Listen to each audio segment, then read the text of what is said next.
ほら、ルフィ、今一緒に海賊になる仲間を探してるんだ。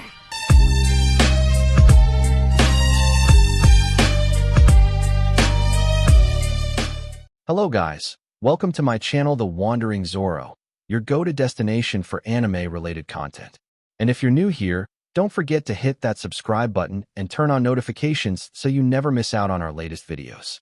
In today's video, we're going to be diving into part 1 of the series What If Deku trained in mysterious void for 7 years and returns as overpowered hero. So be sure to stick around until the end, and let's get started. In a forest far from any civilization, we find one Izuku Midoriya looking outside a window up on top the home base of the rescue hero team, known as the Wild Pussycats. As the rain fell off the glass, our green-haired hero could only keep thinking back on how he found himself in his current situation. As he closed his eyes, memories of the events that lead him here played through his mind. It was here that the LOV struck and attacked the first-year Hero Corps students of U.A, succeeding in kidnapping the winner of the U.A Sports Festival, Katsuki Bakugo. It was also here where Izuku once again found himself breaking his arms fighting off the villain known as Muscular while protecting a young boy named Koda. Soon after the kidnapping and the safe return of the other students, heroes began to mobilize in an attempt to find and rescue the kidnapped student and attempted to apprehend those responsible. What many wouldn't find out until later was that one member of the WWPs known as Ragdoll was also kidnapped and unfortunately would have her quirk taken from her. While he waited in the hospital worrying over his classmate, Izuku was approached by his class's residential manly man who was recruiting others to form a group and go save Bakugo themselves. And although hesitant at first, Izuku joined his former classmate along with a few others. That's right, former classmate. This is due to the fact of what happened soon after the events of what was now called the Kamino incident. When everything had calmed down, the students of U.A were offered a chance to live at dorms that the school had built to keep their students safe. It was here where everything went downhill for the green-haired teen. As soon as the Hero Corps students of Class 1A had stood outside of their future dorms, their sensei Shota Aizawa, also known as the Pro-Hero Eraserhead, had stopped them to give them a speech about how they broke the staff of U.A.'s trust with the rescue team that had left to save their classmate, even when they were told to let the heroes handle the situation. Most thought it was just another lecture or scare tactic, just like his expelling lie he had used on their first day, but that soon changed when Aizawa had said something that shocked all of them. Flashback. Due to U.A not wanting a repeat of what happened, immediate action must be taken as to not encourage other students to take action into their own hands, said Aizawa as he stared down his class. As his words began to sink in the Hero course, students began to sweat and lightly shake with fear and began to wonder just how their teacher was going to punish them. None more than the members of the rescue team themselves, who were the most nervous out of the rest. So I want a clear answer. Who was the one that started the rescue team to retrieve Bakugo, said Aizawa with a scowl on his face. As the members of the team looked at one another, worried expressions evident on their faces, it was the class redhead that spoke. Oh, that was Midoriya, Aizawa-sensei, said Kirishima while he held his head down, not looking at his teacher. Really well then. When Izuku heard his classmate say that he was the one that formed the group, he became panicked and was ready to respond that he was not, in fact, the one who did it. However, before he was about to defend himself, he looked over to the redhead who held pleading eyes to him, asking him to not say the truth. Conflicted on what to do, Izuku decided to just take the punishment, as it couldn't be that bad, right? And it was a hero's job to help those in need. Looking over at his class's problem child, Aizawa waited to see if he would respond to the redhead's statement. However, seeing as the green-haired teen kept his head down, he assumed that he was accepting responsibility. Sighing to himself, the constantly tired teacher addressed his most problematic student. Midoriya, I shouldn't be surprised. You have been nothing but reckless since you've been enrolled in UA. Truthfully speaking, I should have expelled you on the first day. Not only have you made yourself a liability on multiple occasions, you've also shown to disregard orders from your superiors on multiple occasions. And now you've put your classmates in danger with your stunt, even though you were warned not to sigh. You have shown you are not anywhere near competent enough to be a hero. Get your stuff, you're expelled. Present. It had come as a total shock to hear that he was being expelled for something he didn't even do. But before he could defend himself, Izuku found himself being skirted from the dorms. When he had turned to see if any of his friends or fellow classmates would stick up for him, he was once again shocked to see that none of them were as much as giving him a glance, all choosing to either look at the ground or away from him while he was being led away. After everything he had done for them, fighting side by side with them, helping them with his notes, and going as far as to break his bones to keep them safe, they couldn't even stick up for him when he needed them. However, there was someone that was looking at him, the person he thought was his best friend. As Izuku was being led away, he saw that while everyone else tried to not look at him, Bakugo was looking right into his eyes. And as he was pushed away, Izuku saw that he had a smug smirk on his face. As Izuku made his way towards the entrance gates of Yuta, he was thinking on how he might be able to overturn his expulsion. If it came down to it, he might just be able to transfer to another hero school. Taking a few deep breaths, he felt a little better and was hopeful that he would make it through this setback. But the situation only got worse as he was soon approached by his mentor, All Might. Seeing his #1 hero brought some more hope to appear in Izuku. However, any hopes of encouragement wavered as he saw the sad look on the #1's hero's face. And soon his whole world shattered even more. Flashback. Young Midoriya, I have heard the news of your expulsion from the other staff members, and I want to say I'm sorry, my boy. What you and your classmates did was indeed what a hero would do. But that stunt put not only you kids in danger, but also made the heroes on the scene prioritize getting you kids to safety, then being able to try and apprehend the LOV members before they could get away, said All Might with a stern look on his usually smiling face. As he heard his mentor speak, Izuku was unable to reply to anything his mentor was saying. He wanted to say he did what he thought was right. He wanted to yell that he wasn't the one to come up with the idea to form a team to go save Bakugo, but he couldn't. For some reason, his voice wouldn't come out, and all he could do was stand there with his head down as the #1 hero continued. I take no pleasure in what I'm about to do, but please understand that the fight isn't over, and if we want to be able to take down All for One's minions, then One for All must be allowed to continue to grow. Taking a deep sigh, All Might asked the one thing Izuku never wanted to hear. Young Midoriya, please return One for All. For a few moments it seemed as if the world stopped, and Izuku could feel nothing but his own heart beat. Slowly tears fell down his face.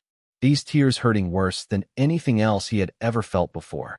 Sure, Izuku cried a lot, it ran in his genes as a Midoriya after all, but these tears, although small in number, stung worse than anything he had ever felt. I understand, said Izuku as he kept his head down and, slowly, plucked a piece of hair off his head. But all hope was not lost, as a certain principal, in his curiosity to see just what the young green-haired teen would be able to do in his situation, decided to have a little conversation. Flashback. A downcast Izuku finally arrived at the front gate of his now former school of UA. Deciding to get one more look at his former school, Izuku glanced around while standing at the entrance. Just looking at it gave him the same awe that he first had when he first saw it during the entrance exam. So what will you do now, Mr. Midoriya? Asked the principal of UA that had somehow snuck up on Izuku and was standing by his side. Oh, sorry, Principal Nizu, I didn't see you there. It's fine, most humans are unable to detect me when I sneak up on them. Even Eraserhead has trouble knowing when I sneak up on him, chuckled the rat god. But I believe you haven't answered my question. What do you plan on doing now? Stated Nizu, refocusing the conversation back on his original question. I don't know, whispered out the green-haired teen, while he hung his head low, having his hair shadow his eyes. Seeing the former UA student, Nizu began to think about everything he knew about this student. Everything from his achievements in both academics and heroics came to his intelligent mind, and the more he thought, the more curious he became. Then it came to him, and soon a genius and hilarious plan started to form. Then how about I give you an offer? Hearing this from his former principal, Izuku raised his head with both confusion and hope in his eyes. You see, even though you may have been expelled, it does not mean that you can never come back. I've been holding on to this little loophole that can give you the chance you might be looking for if you want to try and become a student again, said the rat god as he could clearly see the eyes of the teen sparkle with determination. I'll do it, said Izuku in desperation. He couldn't believe it. He still had a chance, and he wasn't about to let it slip away from him. A little eager, huh? I'm excited to see what kind of growth you'll show when this is over, said Nizu while he had a wild grin on his face that slightly terrified Izuku. It was soon after that Nizu had explained just what Izuku was going to be doing. He would be preparing for the provisional hero license exam that his former class would also be participating in. Here he would need to go above and beyond to show that he had what it took to be enrolled. Normally, only Aizawa would be the only staff member attending, but this time Nizu and maybe some other staff members would also be going to see if he was qualified enough to be reinstated into UA. To make sure he got some type of training, Nizu once again decided to take pity on the poor boy. Calling the WWP members, they were more than happy to agree to house the broccoli-haired teen for his training PRD. They had also said they would help him in his training if he asked them. And after an emotional conversation with his mom, he was picked up and soon arrived back at the location where the villains had attacked. All in all, it wasn't a bad an offer, and most people would have been elated to get time to just train their Quirko. Hey, you okay, Izuku? Said the concerned voice of the former hero Ragdoll. Soon after, the heroes began to clear out the other known locations that the LOV could potentially be using to hide. They found the missing heroine encased in a tube-like cell. And after a checkup with medical staff, it was discovered that her quirk was stolen. And although she had yet to announce it, she would no longer be an active hero and would work with all the paperwork for her group. Oh, I'm sorry, Ragdoll-san, I just got lost in my thoughts, said a downcast Izuku. Seeing that the green-haired boy was feeling down, she decided to try and bring his mood up. What did I say before, kitten? You don't need to be so formal, go ahead and call me Tomoko, she said with her hands in the air in an upbeat tone. Right, sorry, Tomoko-san, said an embarrassed Izuku. Pouting that he still added san to her name, the former heroine decided to continue to try and talk to the boy. After all, it was just him and her at the lounge right now, as the other pussycats had been requested for backup at a few new rescue operations. And their nephew Kota had been sent to a Boy Scouts camp for the next month. So any ideas on how you're going to train for the exams? She said while cutely tilting her head to the side, pondering just what type of training the young teen would be doing. Although she wouldn't admit to anyone, the former heroine had started feeling slightly down since she had her quirk stolen.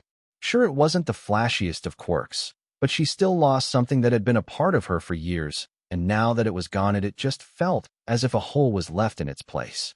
But even with that, she was still interested in others' quirks and maybe offering advice to help them improve.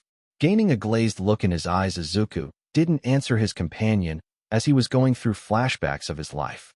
He had started his hero journey quirkless and had been given a once-in-a-lifetime opportunity to not only inherit a quirk and truly begin his path of becoming a hero, but the quirk itself was bestowed upon him by none other than the #1 hero, All Might himself.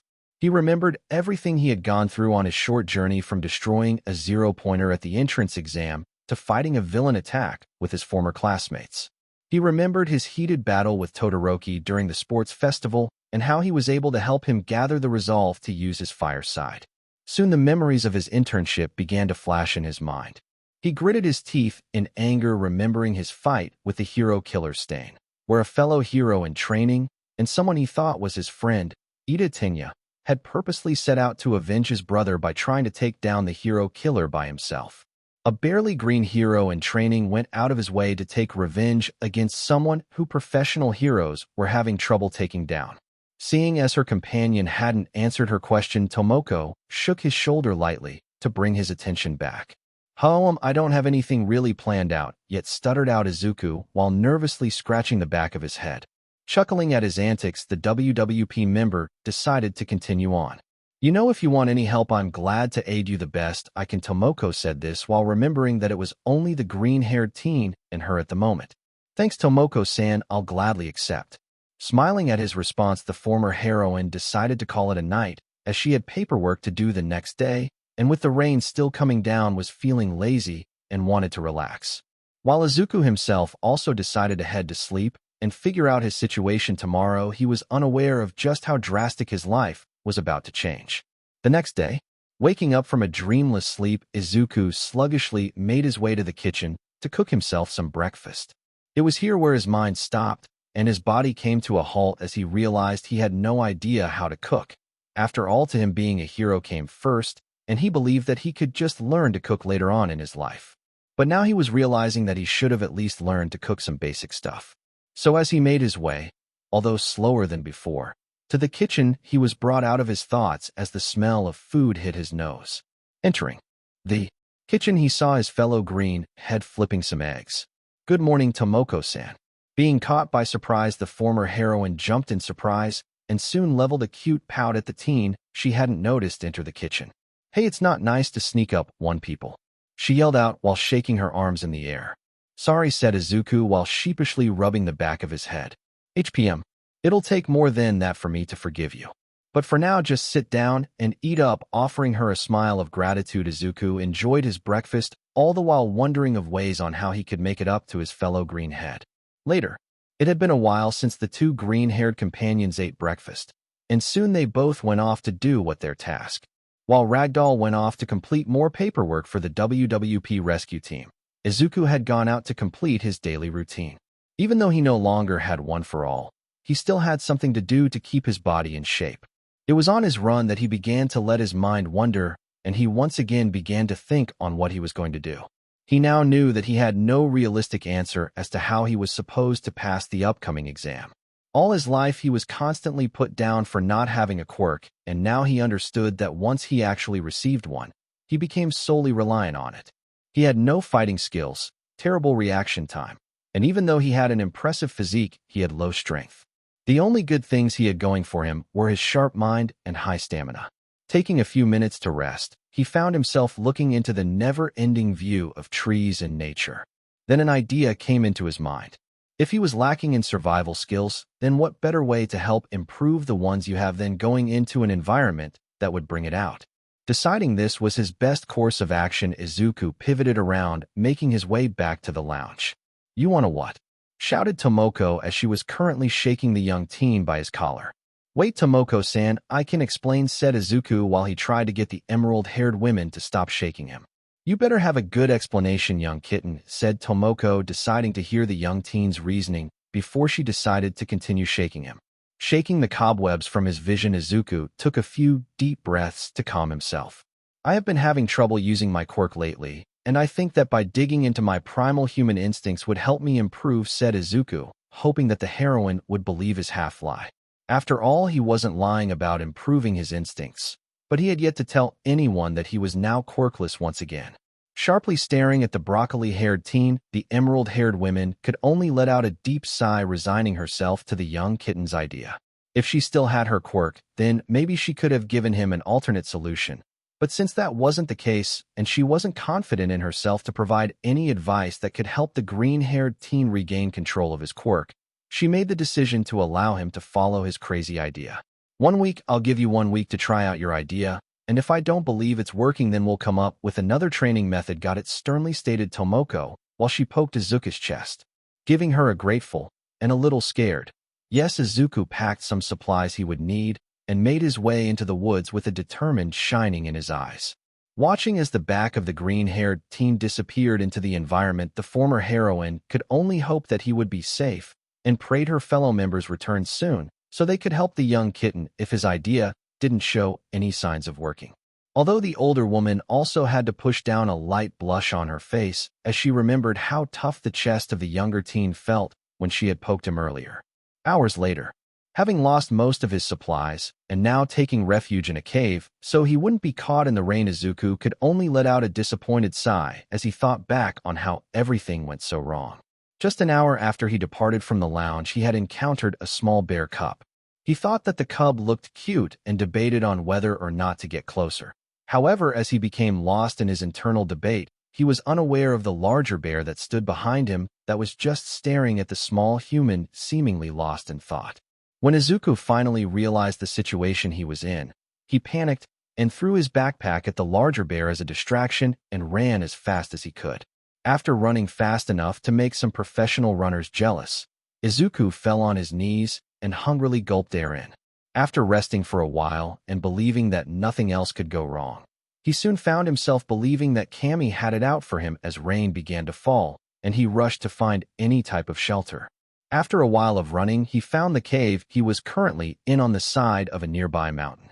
And after checking it to make sure no predators had made the cave their home, he collapsed on the ground exhausted. Bored, tired, and soaking wet, Izuku decided to explore the rest of the cave to see if there was anything he would need to worry about. However, what he came upon left him slack-jawed as he was standing in front of 2 large cement doors. The sheer size of them easily overtook his former class's doors, which were made to accommodate students with large bodies. After snapping out of his shock, Izuku now realized that he was in a dilemma. On one hand, he should probably go back and inform Ragdoll of his finding, but on the other hand, he could just be putting her in unnecessary danger. So him being him, Izuku decided that it wouldn't hurt to explore a little bit just to make sure it was safe. And with surprisingly little effort, he was able to push on door open just enough for him to walk right in. As soon as he entered, he had to shield his eyes from a bright flash of light.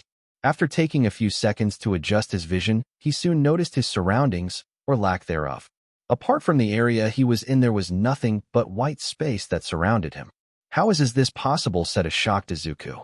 Looking around, he saw two identical large sand glass towers and couldn't help but wonder who had made them.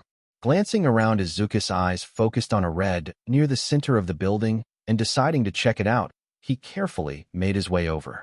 It was here that he noticed that it was a little harder to move in this unknown place, and realized that the gravity was slightly heavier than that of the outside world.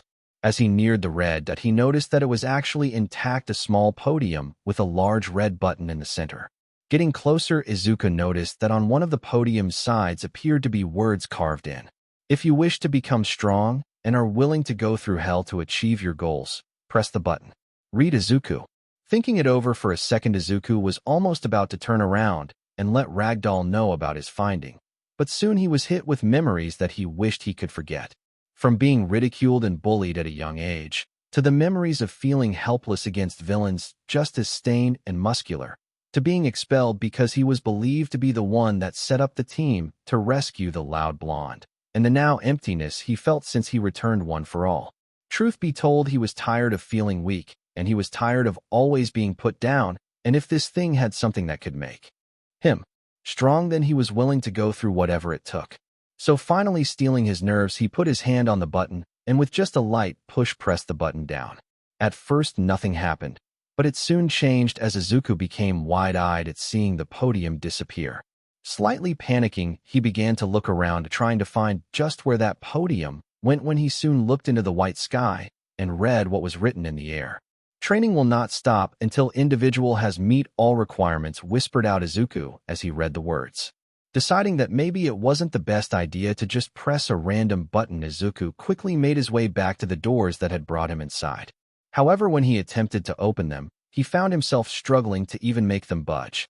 After attempting and failing to make the doors budge, Izuku decided to go back to where the button was to see if there was anything that could potentially help him get out. To his surprise, a visible screen was floating in the spot where the podium once stood.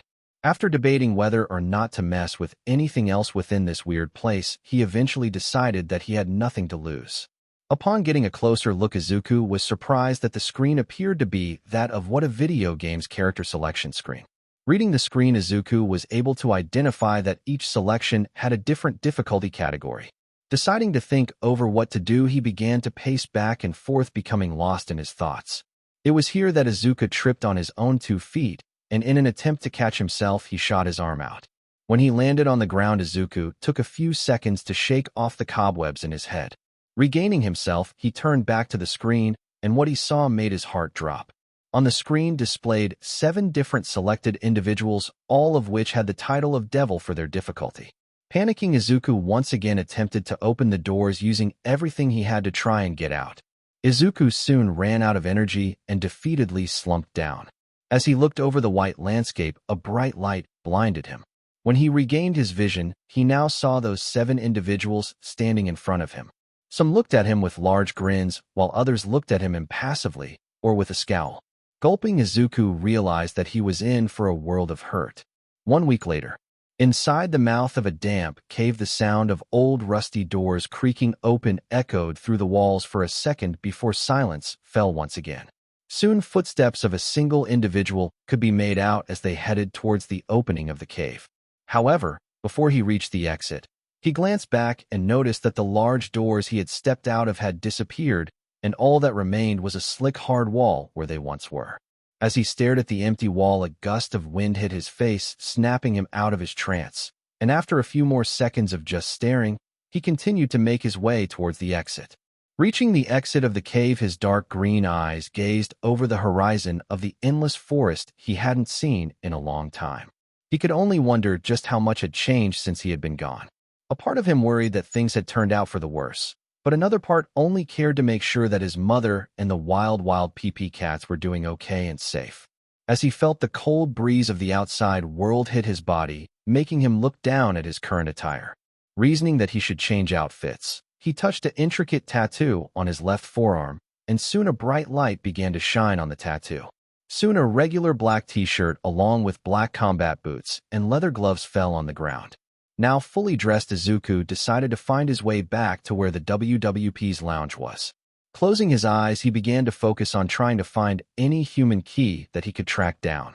Since he didn't know how far he actually was from the lounge, he decided to take his time to extend his senses as far as he could. After a few minutes, his eyes shot open, and he soon had the energy signature that he believed belonged to Ragdoll.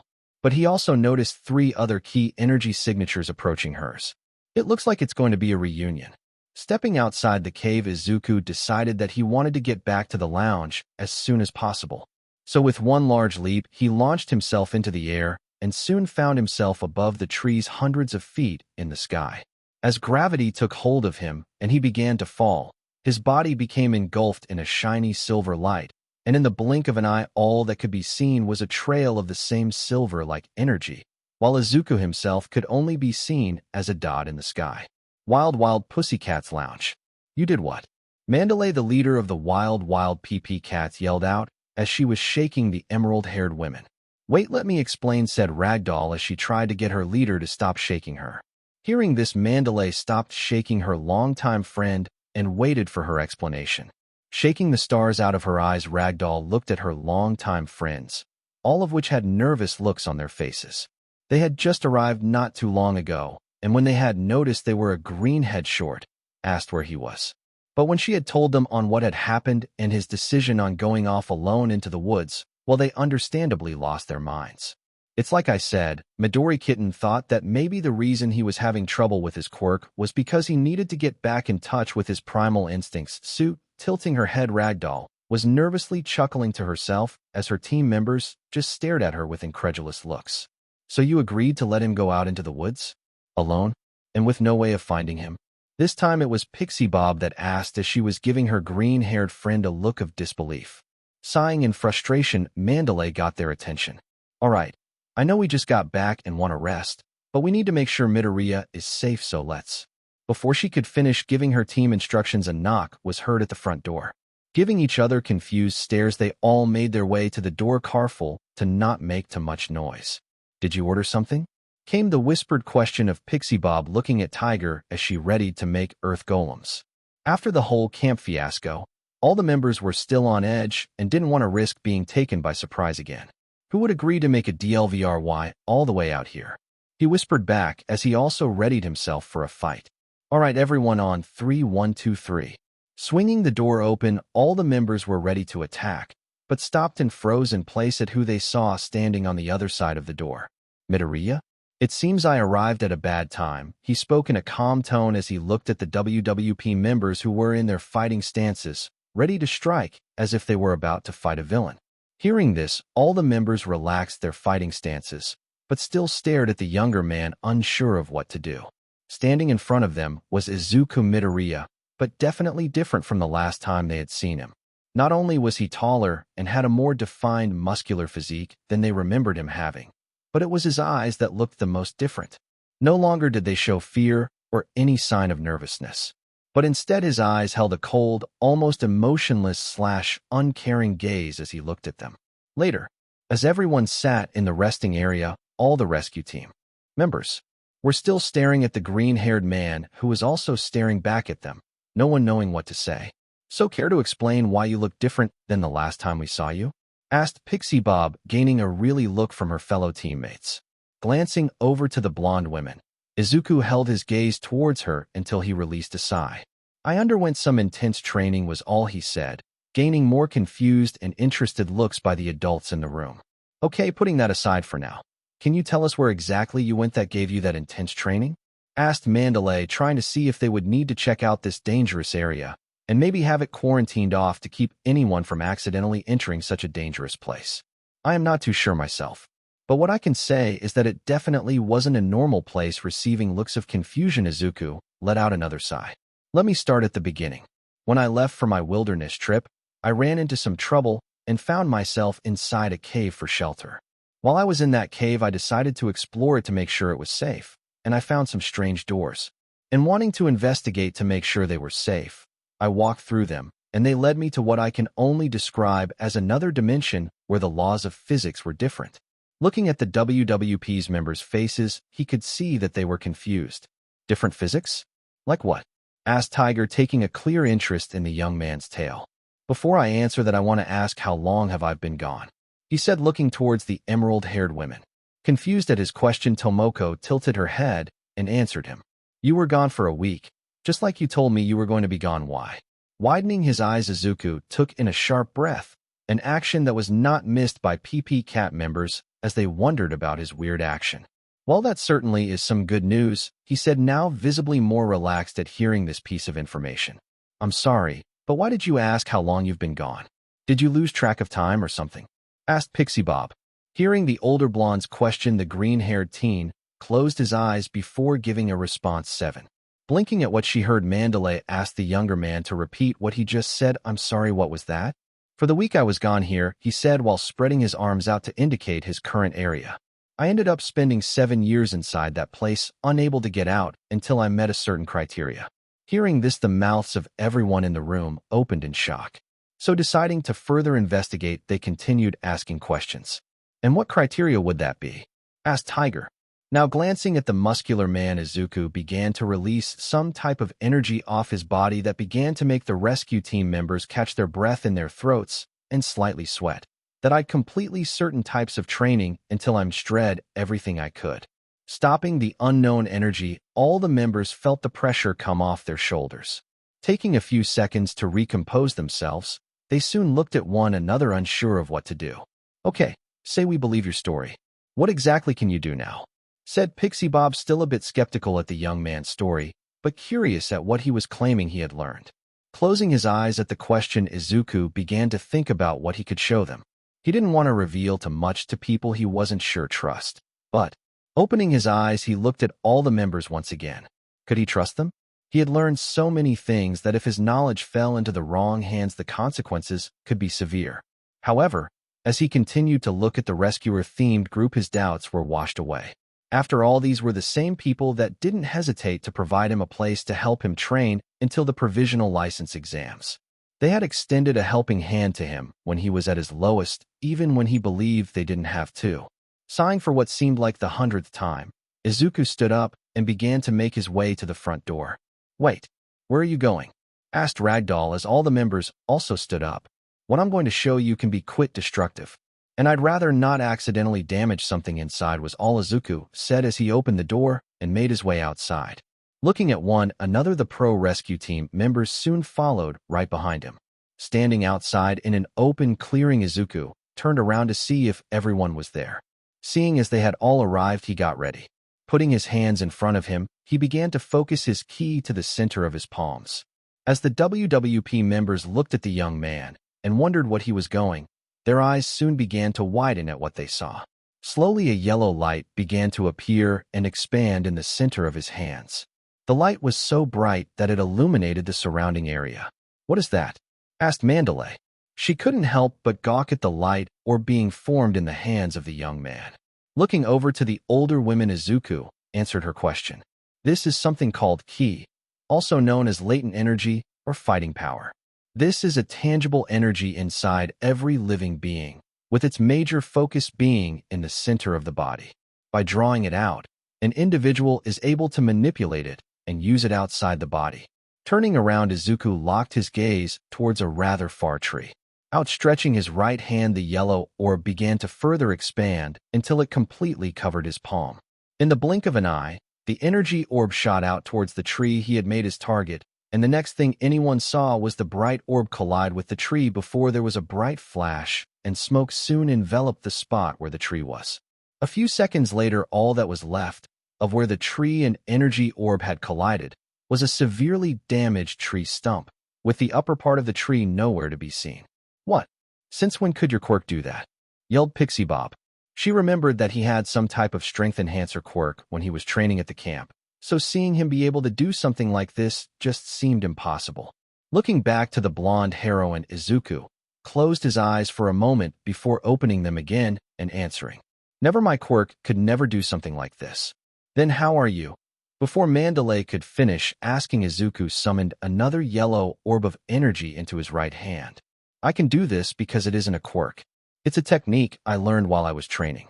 Widening their eyes in shock at his response, the pro heroes couldn't find themselves able to speak and only watched as Izuku dispersed the energy orb and began to stretch.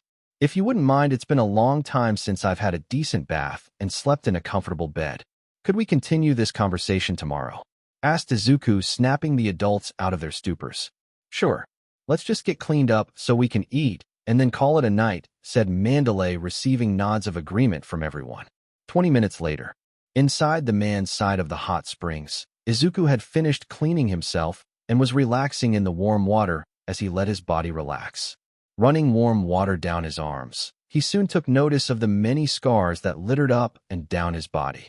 Before his training, he had been so ashamed of them that went out of his way to hide them with multiple body creams and always made sure to either get dressed quickly or be the last one out so that no one could see them. Running his hand on some of the longer scars, he began to remember just how he had got them. Some he had gained when he still had one for all, and his body was still unable to handle the backlash. But the rest.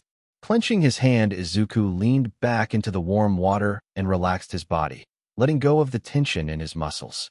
During his long training, he had come to accept that his scars were nothing to be ashamed of and were a part of him. There was no point in hiding them as he had done before.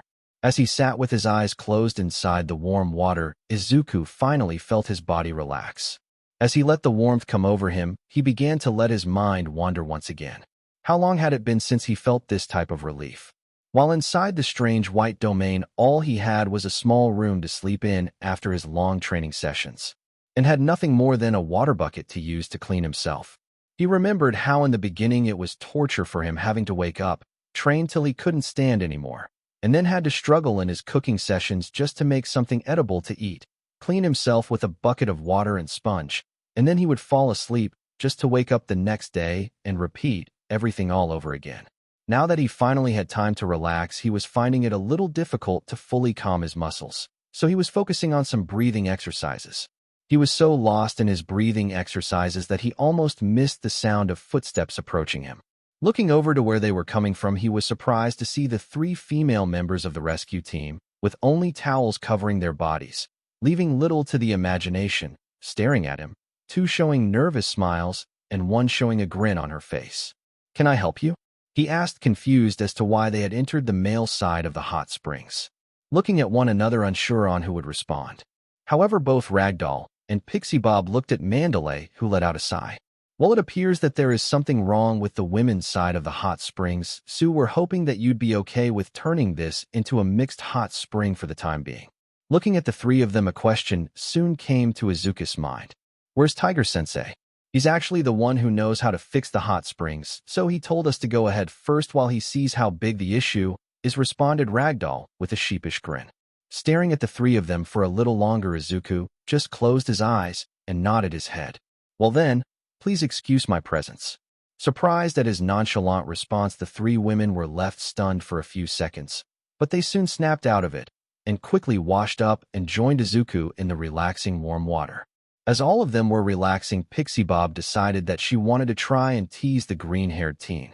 "You know, it's not every day someone gets to see 3 appealing ladies almost completely naked," said Pixie Bob, grinning towards the younger man, trying to get a reaction out of him. Glancing at the blonde, Izuku took a few seconds to think before he responded.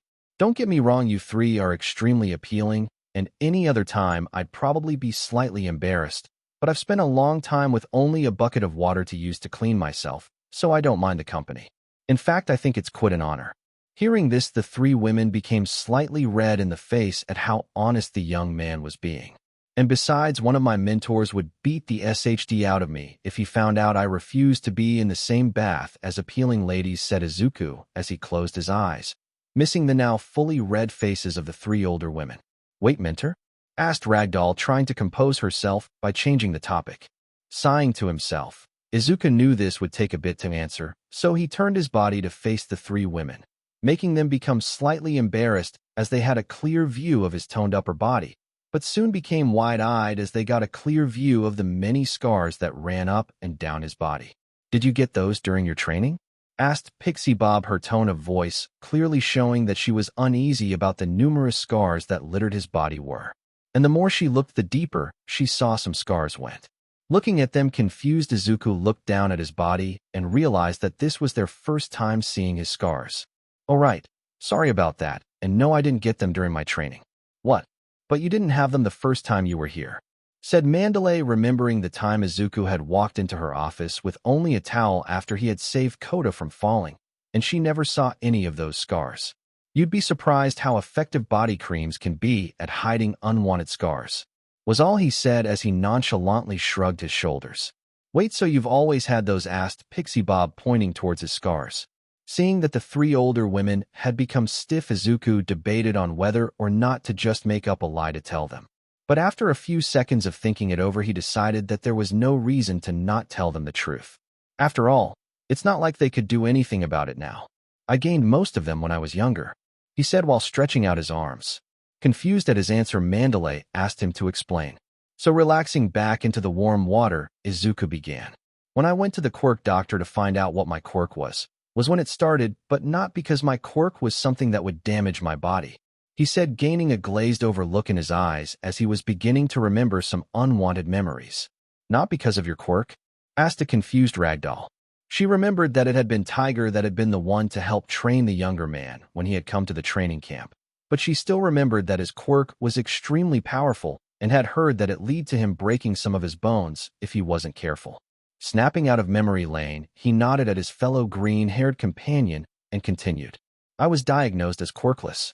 "What, but you had a quirk when you came? Did it come late? Were you a late bloomer?" asked Mandalay, trying to piece together this confusing puzzle. "Although I did have a quirk when I was here, and it did in fact give me a few of the scars on my arms. I gained the majority of them growing up quirkless," he said. "What? But what would being quirkless have anything to do with your scars?" asked an even more confused Pixie Bob. Suddenly, they heard a gasp and turned to see a shocked Ragdoll. The look in her eyes told Izuku that she had pieced everything together. So deciding to just get it over with, he continued. "I got these scars because other students would use me as a test dummy to practice their quirks on," he said, once again gaining a faraway look as he stared down at his scars. After he said that, the other two female members also gasped. "He had gotten those from kids. That was messed up. But didn't your teachers do anything to stop them? How could an adult just let something like that happen?" asked Pixie Bob, trying to grasp at any positive answer. Hearing this, Izuku let out a low chuckle that sent shivers down the spines of the three women. "You'd think that, but no. In fact, they would sometimes go out of their way to put the blame on me, saying that I was the one that led students to use their quirks on me in defense because they said I had attacked them out of jealousy," he said while using his hands to add air quotes to emphasize the absurdity of their claims. Remembering an important detail, Mandalay decided to ask her question. "Didn't you and that Bakugu kid go to the same school? Aren't you two longtime friends or something? Didn't he help you at all?" And it was this point that for the first time during their entire conversation, Izuku began to laugh. Not a small chuckle, but he was roaring in laughter at what he had just heard. At this, all three women looked at one another, unsure if his laughter was a sign for something good or something bad. He continued to laugh for a few more moments before he calmed down and was now just chuckling. "I'm sorry, but hearing Bakugu and help in the same sentence just sounds too good of a joke that I couldn't help but laugh." Clearing some imaginary tears from his eyes, Izuku once again turned towards his three fellow companions. "Bakuga didn't do anything to help me. In fact, he did the opposite. For the past 10 years since he found out I was quirkless, he became my main bully and most prominent tormentor. He was the main person to verbally insult, even giving me the nickname Deku. And then eventually he moved on to using his quirk on me whenever he felt as if I had looked down on him." Hearing this, all three of them had different thoughts going through their heads. Mandalay was wondering just how Udade could allow such a student into their school. Ragdoll was wondering if she would have had the same experience Izuku had she also been born quirkless. But it was Pixie Bob that asked her question first. "Wait, if Deku is an insult, then what does it mean?" asked the older blonde. Looking at the blonde heroine, Izuku answered her question without any hesitation. "It means good for nothing. Someone who will never amount to anything. His response shook the three women. The more questions they asked him, the more they learned about his horrific past. But the more he talked, the more they wanted to know about the young man. Wait, isn't your hero named Deku? If it's an insult, then why did you choose it to be your hero names? Asked Mandalay. At this, Izuku sighed, knowing that his response would come off as a bit childish, but it was the truth nonetheless. Believe it or not, someone told me that they believed Deku sounded like Daikaru, which means the ability to do anything. And since it was the first time someone had told me that the name meant something positive, I believed that I could change the old insulting meaning to the new one.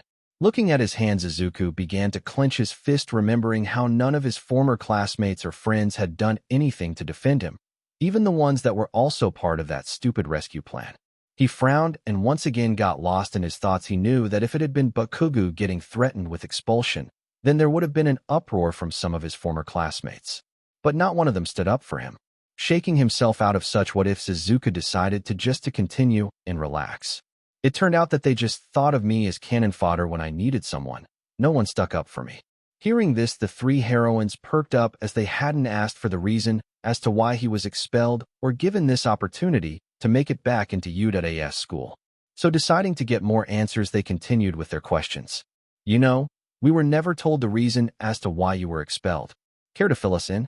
Asked Pixie Bob, remembering how Mandalay had told them that Nizu was looking for a place for the green-haired teen to train until the provisional license exams. But they hadn't asked for any details, as they were surprised by the sudden request. Gaining a surprised look, Izuku realized that neither he or Nizu had told the PP Cats what led him to his current situation. My apologies. It's not that I didn't want to tell you all my situation, but I was too occupied overthinking my training plans to remember that I hadn't told you all my reason for being here, he said while rubbing the back of his head in slight embarrassment. With another sigh, he went on to explain everything that led to him being here.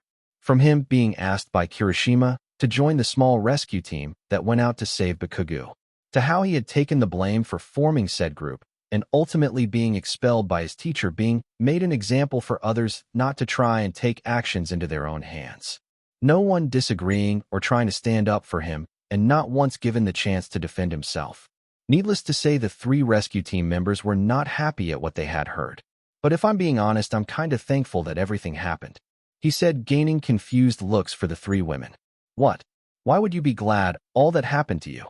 Yelled out Pixie Bob as she threw her arms wildly in the air, not caring that she was practically flashing the young green-haired man. Seeing her friend almost flashing the younger man, Mandalay stood up and began to frantically get her blonde friend to try and cover up. All the while, Ragdoll was busy laughing at her two friends. Finding amusement in their antics, Izuku let a small smile come to his face. Once the two older women had calmed down, Izuku decided to explain himself.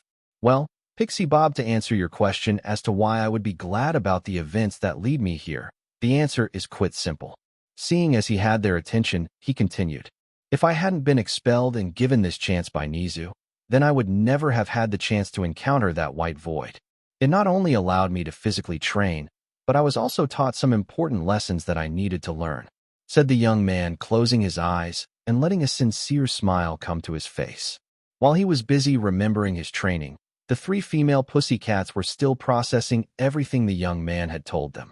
If anyone had told them that they had been sent away to a strange place that didn't follow the laws of nature, then they would have just wrote said person off as crazy. But the problem they were facing was that not only did the young boy they agreed to help train made such claims, but he also had come back not only looking as if he had aged, but also had new powers that he claimed weren't part of his quirk. Midoriya, if you don't mind, can you tell us anything else about the strange place you were at? Mandalay asked. At the question, Izuku began to think on everything he could remember during his time away. Two of his mentors had called it a temporary hyperbolic time chamber, but also said that it was vastly different than the one they had in their original world. Like I said before, there are still things that I don't fully understand, but what I can make out was that the space I was in was some sort of training device. It contained a list of multiple different individuals from what I can only assume were different worlds, all of which were ranked based off difficulty and each taught something different. He said, deciding that this was the best answer he could give them for now. When I first entered, I accidentally fell, and I ended up unintentionally picking 7 of the most difficult mentors to train me. And because I had picked them, I was not allowed to leave until I completed their training. He said, slightly blushing at his own clumsiness and watching the different reactions that came to the three ladies' faces. If you don't mind me asking, what did your mentors teach you? Asked Mandalay, trying to understand what the green-haired teen had gone through. Shrugging his shoulders, he answered, a variety of different things. The key that I showed you guys was taught to me by 2 powerful warriors. But like I said before, fighting wasn't the only thing I learned. I also learned a lot of useful skills. For example, one of my mentors was an incredible cook, and he taught me how to cook after he learned that I didn't know how to even use a knife properly. Wait, you learned to cook? How good are you? Yelled Pixie Bob, wanting to see this particular set of skills the young man had learned. In all honesty, I would say I'm pretty good. But if I'm being honest, my mentor's cooking would still put my own to shame, he said, chuckling to himself about all the times his mentor would yell at him for messing up and making him eat everything he cooked, even if it was burnt. Oh wow. So what other things did you learn? Asked Ragdoll as her eyes were sparkling with excitement. Once again thinking it over, Izuku began to list some of the things he learned. Well, I learned more hand-to-hand combat. I learned how to use swords, how to infiltrate and gather information, how to strategize against and counter enemies, and most important, I learned how to remain calm in tense situations. He said, finishing telling them some of the things he had learned. Wow. So is it safe to assume that your training is the reason you're so calm and collected now? Asked Ragdoll, leaning back as she let the new information sink in. Yep. When they first meet me, many of them saw me as weak for panicking so easily. So they started with teaching me to be calm, he said, chuckling at the many memories he had of his mentors arguing with one another on how to teach him. Seeing that it was getting late, Izuku decided that it was best to end things here for now. Well, if you'd ladies excuse me, I'm going to make myself some dinner and call it a night. As he stood up and turned to leave, Izuku stopped mid-step as he suddenly felt something soft pressing against his back. How would this kitten be so nice as to also making something to eat for 3 appealing ladies, said Pixie Bob as she pressed herself on the younger man's back, which to her surprise was incredibly muscular. Turning his head, Izuku was able to see the grinning face of the blonde heroine. Off to the side, he could also see the horrified face of Mandalay and the amused face of Ragdoll as they were watching their blonde teammates' behavior. Sure, I don't mind. Just give me a bit of time to get everything ready, he said, lightly chuckling to himself at the pouting face of Pixie Bob, knowing that she was disappointed in not getting a reaction out of him. As he made his way out to beginning cooking, the remaining 3 ladies began to talk amongst themselves once they were certain that he was out of earshot. So what do you guys think? Do you guys believe his story? Asked Mandalay as she looked at her 2 longtime friends. Honestly, I believe him. If it had been anyone else that told us they spent 7 years training in some kind of alternate reality, then I'd say they were just crazy, was Pixie Bob's response. So you think what he told us is true? There could be a chance that he's lying to us, said Mandalay, trying to add some skepticism to the young man's story, but was finding it hard too. Hey, even before Midori Kitten underwent his new changes, he was still an honest person. I doubt he would be making something like this up, said Ragdoll, defending her fellow green-haired companion. Seeing as her fellow teammates seemed to be in agreement, Mandalay decided to put this off for now. So we can ask him more questions tomorrow. If I'm being honest, I'm a little excited to see what he's going to cook. And with that, all 3 ladies stood up and went to change, all of them ready and excited to see the young man's new cooking skills he claimed to have learned. A few minutes later, after changing into more comfortable clothes that just so happened to be cat-themed, the 3 rescue team members made their way towards their kitchen. What kind of food do you guys think Midori Kitten made? Asked Ragdoll as she took a thinking pose. I don't know, but I hope it tastes good, excitedly yelled Pixie Bob. Oh hey, look, it's Tiger, said Mandalay. As her fellow heroines looked over to where she was looking at, they were able to see the back of their male colleague. But before any of them could call out to him, all 3 heroines stopped in their tracks when a heavenly smell came to their noses. Quickly snapping out of their stupors, all 3 of them rushed towards the kitchen and had their eyes nearly pop out of their sockets. A large assortment of delicious food could be seen as they covered the entire table.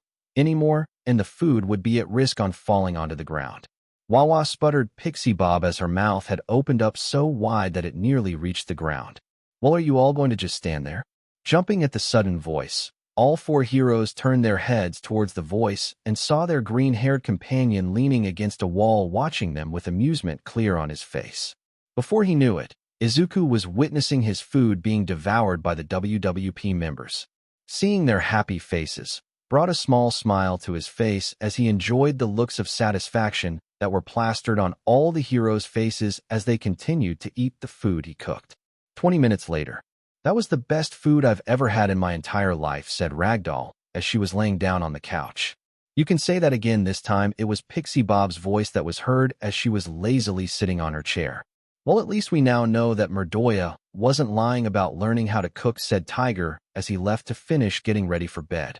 Inside the kitchen, Izuku could be seen cleaning up the dishes, all with a small smile on his face. "Do you need a hand?" Turning towards the voice, Izuku saw that it was Mandalay that had spoken to him. Sure, scooting over, he made enough room so that the two of them could be standing next to one another. "You know, I'm a little jealous at how delicious your food was compared to our usual cooking," said Mandalay, playfully bantering with the young man. Hearing this, Izuku couldn't help but lightly chuckle. "Well, if you'd all like, I wouldn't mind cooking dinner from now on. But I'm also open on receiving help." Deal was all Mandalay said as the two finished up cleaning the dirty plates, and then they decided to join the other members in their living room. As Izuku was reading some of the notes he had been given to him by his mentors to continue his training, a question from the ever-so-energetic Ragdoll caught his attention. "So, Midori Kitten, what do you plan to do if you pass your provisional license exam?" she said, also gaining the interest of her fellow rescue team members wanting to hear the young man's answer. Placing his notes down, Izuku took a thinking pose and wondered what he would do after he passed his exam. His deal with Nizu was that if he was able to impress the principal and go above and beyond, then he'd be allowed to become a student once again. But what was he going to do after that? Sure, he still wanted to be a hero, for no other reason other that he had the power to help, so why not? But what did he want to do? Thinking it over for a few seconds, an unexpected question came to his mind, and with a shrug of his shoulders, he looked at the rescue team and asked, "You guys looking for another member?" "What?" Later that night, after their sudden outburst at his question, Izuku was immediately glommed by both Ragdoll and Pixie Bob as they were clearly excited at the prospect of him becoming a fellow member of the Wild Wild. PP. Cats. Once everyone had calmed down, Mandalay said that they'd happily welcome Izuku as a member after receiving agreements from everyone. And with smiles on their faces, they all left to sleep for the night and prepare for tomorrow. Izuku's room. As Izuku was meditating in his room, he used his haki to scan his surroundings and confirmed that everyone was asleep. So, sighing in relief, he prepared himself to complete some unfinished business. With just a few deep breaths, he had relaxed his body and calmed mind, and soon found himself falling into a deep meditation. Opening his eyes, he could see that he was back inside the same dark space he had seen before during the sports festival. As he gave his surroundings a quick glance, his eyes gained a new glint. No longer did they hold the same warmth and comfort he had when he was talking with the WWP members. Instead, his eyes were cold and focused at the task at hand. As he walked inside his mindscape, he mentally thanked his blonde, whiskered mentor for training him in being able to enter his mind and ways on guarding his mind from invaders. Although whenever he had tried to enter his mind inside the small hyperbolic time chamber, he found that there was something stopping him from being able to explore his own mind past a certain point. But now that he was back in the outside world, he found that whatever was stopping him before had disappeared, and he was now able to explore his mind with no restrictions. Taking his time to look around and explore, he noted just how dead and empty his mindscape was, which left him confused. His sensei had said that a person's mindscape would be a reflection on their personality, but the more he looked around, the only thing he could see was empty black space. Whether this was because of him or One for All, he wasn't 100% sure, but he could figure that out later as he was here to complete his task and finally end any connection he had to One for All. Turning a sharp dark corner, Izuku was soon meet with what, or who, he was looking for. In front of him sat the same 7 figures he had seen before, all looking at him with surprised looks on their faces. "Ninth, is that you?" Turning his head towards the voice, Izuku laid his eyes on what he could see was the only female of the group. "But how is that possible? You shouldn't have One for All anymore." This time he turned towards a man with disheveled white hair looking at him with wide eyes. "How I am here is none of your concerns. All you need to know is that I'm here to finally disconnect myself from One for All for good." Ignoring the looks of shock, he continued to look around and soon saw what he was looking for. In a far corner, Izuku found a small green flame. Nodding to himself, he began to make his way towards the small flame, but stopped when two figures suddenly jumped in front of him. "Wait, Ninth, what are you doing? And what do you mean disconnect from One for All?" yelled out the same women that had called out to him. Sighing to himself, Izuku decided that this was already becoming too troublesome and chose to just get it over with. With one swipe of his hand, the seven figures soon found themselves thrown face first onto the ground as their bodies were suddenly slammed and forced down by an unseen force. "What? But how?" asked a bald man with goggles on his head, struggling to pick himself up. "This is my mind. I can do what I want inside of it," was all he said. While the figures tried to fight against the heavy weight that was pressing down on them, Izuku just continued on his path until he was standing in front of the green flame. "Wait." Hearing the same female he saw yell, Izuku decided that since this would be the last time he would see any of them, then he might as well hear what they had to say. So letting out another sigh, he turned around to face the seven individuals who were still struggling against the increased weight he had given them, all of unable to do much as glance his way, except the female, who was pushing through the force and was able to lift her head up slightly. Seeing that she now had his attention, the female of the group began. "I don't know what you're going to do, but please stop. I know that you were wrongfully expelled for something you didn't do. And I'm also mad that Toshi broke your dream by taking One for All back, but you don't have to do this. You can still prove them all wrong and show them that you can be hero," she said, pleading with the young man to not do anything rash. Hearing this, all Izuku could do was shake his head in disappointment. "First of all, let me just say that I don't know nor do I care what your relationship with All Might is, but let me make something clear." Turning around, he was once again standing in front of the small green flame. "I do not wish, nor do I need, to prove anything to anyone. Not to All Might, not to any of my former classmates, and especially not to any of you. All I need to do is live my life the way I want." The heavy force that was keeping them down slightly decreased enough to allow the seven figures to raise their heads, and watched as the former One for All wielder's hand began to shine with a dark red energy. "I will still be a hero, but I will no longer lower myself just to make others feel better." At this, he glanced back towards the downed group. "Do not get me wrong. I'm not going to go on a revenge spree. Something like that is beneath me, for I could care less what the people who turned their backs on me do with their lives," he said while he readied his arm to strike at the flame. "I'll live for the ones I love and for myself. And if anyone gets in my way, well, let them try." With one hard move, the former One for All wielder had his energy-covered arm pierce the green flame. It only took a few seconds, but Izuku was able to watch as the flame he had pierced begin to dim, and then it disappeared as if it was never there in the first place. Turning back to look at the seven figures, Izuku witnessed as each one vanished from his mind, the last one to go being the same female figure that had tried to stop him. She looked at him with apologetic eyes and mouthed out one thing before she too disappeared. "Sorry." Closing his eyes, he took a deep breath before exhaling. Once he opened them up again, he saw that the once dark void that plagued his mindscape had also disappeared, and he was now standing on a large cliff overlooking a horizon of endless trees. Nodding to himself at the much improved sight, he was about to leave when a sudden idea hit him. Soon there was a flash of light, and Izuku smiled to himself. Deciding he had finished his task, he closed his eyes once again and left his mindscape to enjoy some nice needed sleep. As an artificial breeze swept across the spot Izuku once was standing, something new and large stood.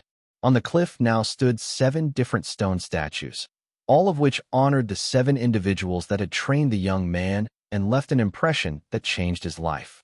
In the open field that the WWP rescue team used for mock battles, stood Pixie Bob and Izuku on opposite ends doing their own forms of stretching. "Are you sure you want to do this, Midori kitten?"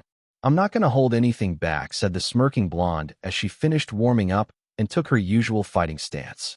Looking over at the sidelines, Izuku could see the other PP cats waiting to watch how this sparring match between the young teen and their team member would go. Finishing his own warm-up, he couldn't help but remember how they had all come to be standing on the training field. After they had had breakfast, the WWP members thought it was going to be another boring day until Izuku had asked to have a spar with Pixie Bob out of nowhere. Although they were hesitant to agree at first, they changed their minds when he had promised to show them some of his new techniques.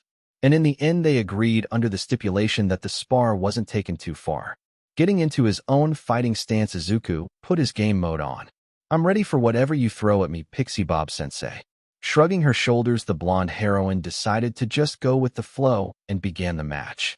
Placing her right cat palm on the ground below her, the cat-themed heroine used her iconic special move to start things off. Earth Beast. In an instant, a giant earth golem was formed, easily towering over the green-haired hero in training. "Well then, show me what you've got, Midori Kitten." Glancing over at the giant rock construct, Izuku was able to come up with multiple simple solutions to handle the golem. But remembering that this was all happening because he had promised to show some of his new techniques, he instead decided that he was going to be a little flashy. To the confusion of the members of the cat-themed rescue team, their young green-haired student began to form his hands into different shapes, leaving them all wondering as to what he was doing. Stopping his hands, Izuku uttered a few words before leaving all present speechless. "Earth Style, Earth Dragon." Slamming his right palm on the ground, another giant earth construct was formed, except instead of forming a golem like his blonde opponent, the rocks instead took shape of a large serpent-like creature with the head that resembled that of a dragon. "What the hell? Since when could you do that?" shouted a very confused and shocked Pixie Bob as she was frantically waving her arms in the air. "It's like I said before, Sensei, I learned a lot of interesting techniques. But that's enough talk. Let's get this started." With a simple wave of his hand, the giant serpent let out a mighty roar and charged toward its opponent with speed one wouldn't expect from such a large creature. "SHD. Quick, stop it," ordered the blonde heroine, trying to make her golem try and catch the approaching earth serpent. However, to her dismay and the further shock of those watching, said serpent showed incredible flexibility and was easily able to avoid being grabbed by their teammate's golem. In the blink of an eye, the giant earth dragon coiled its massive body around the rock golem and squeezed tightly, not letting up until the rock golem shattered to multiple pieces. Seeing her earth beast be so easily destroyed left the blonde heroine stunned and hesitant on what to do, but she was snapped out of her thoughts when the earth dragon turned towards her and began its charge once again. Thinking quickly, Pixie Bob placed both of her palms on the ground, and before the earth dragon could reach her, a large sinkhole opened from below, swallowing the rock serpent whole. Seeing that the creature wasn't going to be able to climb back up, the blonde heroine quickly used her quirk once more, and the hole that she had made was quickly filled, and the ground was left looking as if nothing had happened. Wiping off a bit of sweat from her forehead, Pixie Bob let out a sigh of relief before her eyes widened as her senses went haywire. Why, you might ask? Well, it was because her sparring partner was no longer standing across from her. In fact, her green-haired opponent had completely disappeared. Looking over at her teammates, she could see that they were still in shock at witnessing what had just happened, none of them appearing to notice that their green-haired student was no longer visible on the training field. Taking up a defensive position, Pixie Bob began looking around frantically, trying to look for any signs of where her opponent could possibly be hiding. She was so focused on trying to find him that she didn't notice the ground behind her shift until it was too late. Letting out a yell of surprise, the blonde heroine soon found herself trapped inside the ground, with only her head sticking above ground. Seeing that she was trapped, she tried to struggle against her makeshift prison, but quickly realized that she was tucked in tightly and was unable to move. In her struggle for freedom, the idea of using her quirk to possibly help release herself didn't come to mind, and the heroine continued to try and struggle against her makeshift prison. Earth Style, Headhunter Jutsu. Capture complete, came the voice of Izuku as he pulled himself out of the ground right next to the trapped Pixie Bob. Silence fell over the area for a moment before it was broken with the combined shouts of the other three PP cats. What? Rubbing his ears at the sudden yelling, Izuku let out a sigh as he knew that he was in for another sit-down with the PP cats. After all, he did just defeat one of their strongest members in the span of a couple of minutes, not only using a technique that resembled Pixie Bob's own quirk, but he also used a technique that somehow allowed him to hide underground and perform a perfect capture. Moving next to Pixie Bob, Izuku became a little confused at seeing the rescue heroine still neck-deep in the ground, since he believed she would release herself by using her quirk. In all seriousness, he hadn't expected for the fight to end too quickly and was just going to use the trap as a distraction. Shaking his head, he just chalked it up to her still being too stunned from his techniques that she wasn't thinking rationally, and decided to give her a hand. With one quick motion, Izuku easily plunged his hands into the ground and grabbed onto the heroine's waist, and with a small pull freed her from her makeshift.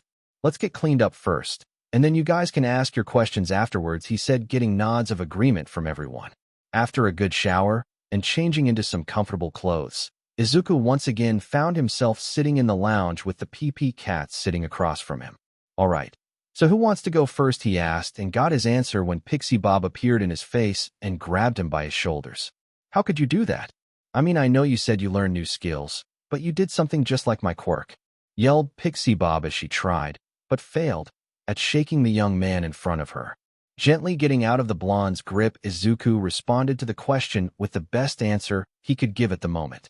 "To tell you the truth, the full answer is a little difficult to comprehend since I would need someone like Recovery Girl to run some tests.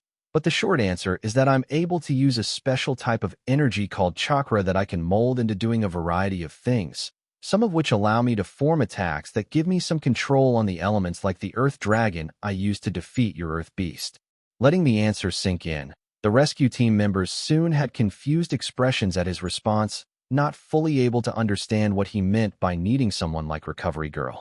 "Okay, so is this chakra the same as that ball of energy you showed us yesterday?" asked Mandalay, being the first one to snap out of her stupor and continuing the conversation. Taking a thinking pose, Izuku took a moment to go over the knowledge he had about both chakra and ki before answering. "Similar, yes, but they are different.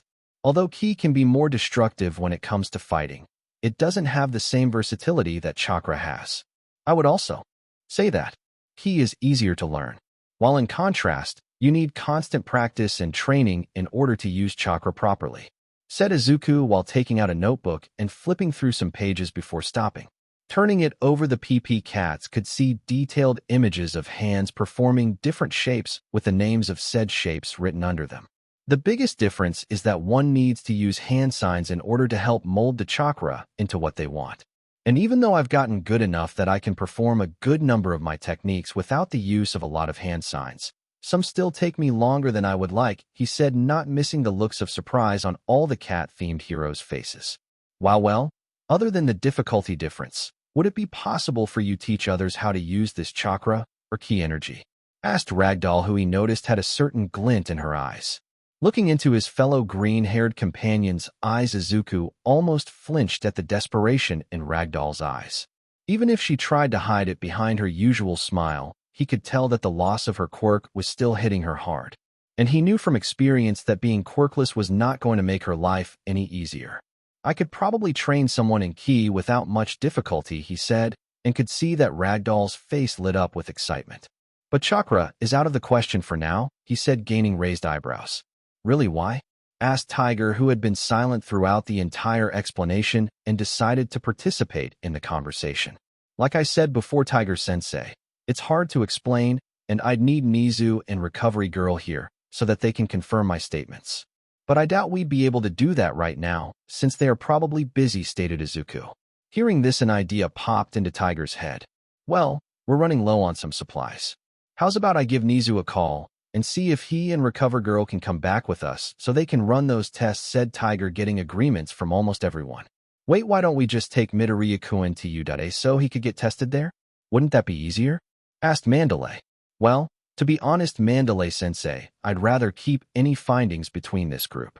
Not that I don't have faith that Udae could keep my info safe, but with the track record they have so far, I think it'd be better to have any test done her," said Izuku, gaining looks of understanding from the rescue heroes. And with that said, it was done. After calling and exited Nizu and confirming that Recovery Girl and himself would make the trip, both Tiger and Pixie Bob gathered what they needed and set out with the promise of being back the following morning. "All right, so it's just the three of us now," said Mandalay, turning towards her two green-haired companions. "You guys want to do anything?" Actually, there's one more thing that I need to do," said Izuku, giving both older women a sheepish smile. "Oh, and what would that be, Midori Kitten?" asked Ragdoll. "You're not going to disappear on us to another world again, are you?" she said with a strained smile. Hearing this, Izuku let out a small chuckle.